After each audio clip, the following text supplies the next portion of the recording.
ભવિષ્યમાં દ્રવ્ય ક્ષેત્ર કાળ અને ભાવ બધું પડતું આવે છે।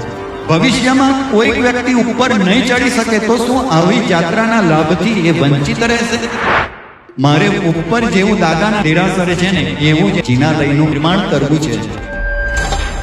બાબુનું દેરાસરનું નિર્માણ કેવી રીતે થયું?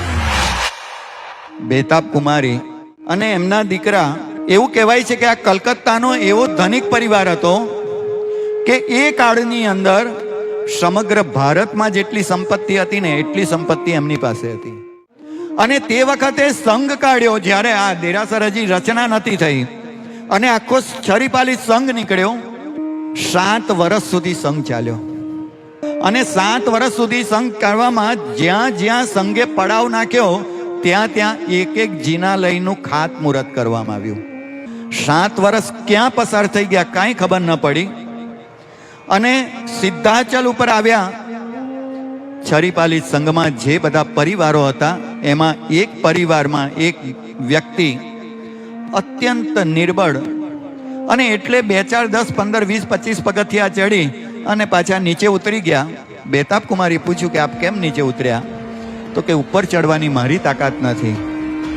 બેતાબ કુમારીને થયું કે ભવિષ્યમાં દ્રવ્ય ક્ષેત્ર કાળ અને ભાવ બધું પડતું આવે છે અને એટલે ભવિષ્યમાં કોઈક વ્યક્તિ ઉપર નહીં ચડી શકે તો શું આવી યાત્રાના લાભથી એ વંચિત રહેશે?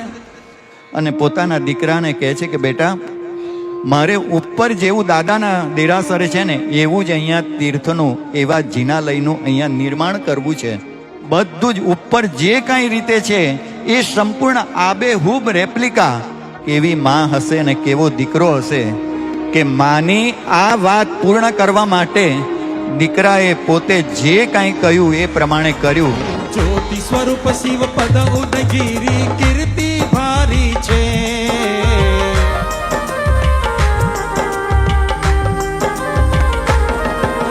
જ્યોતિ સ્વરૂપ શિવ પદ ઉદગીરી કીર્તિ ભારી છે। કર્મ સુદન સુર પ્રિય ગિરિવર જય જયકારી છે। નંદી વર્ધન તાલ ધ્વજ ગીરી દિલમાં રાખ્યો છે। નંદી વર્ધન તાલ ધ્વજ ગીરી દિલમાં રાખ્યો રે। ગિરિવરની હરિ ગિરિવરની ભક્તિમાં મારો મનડો લાગ્યો રે।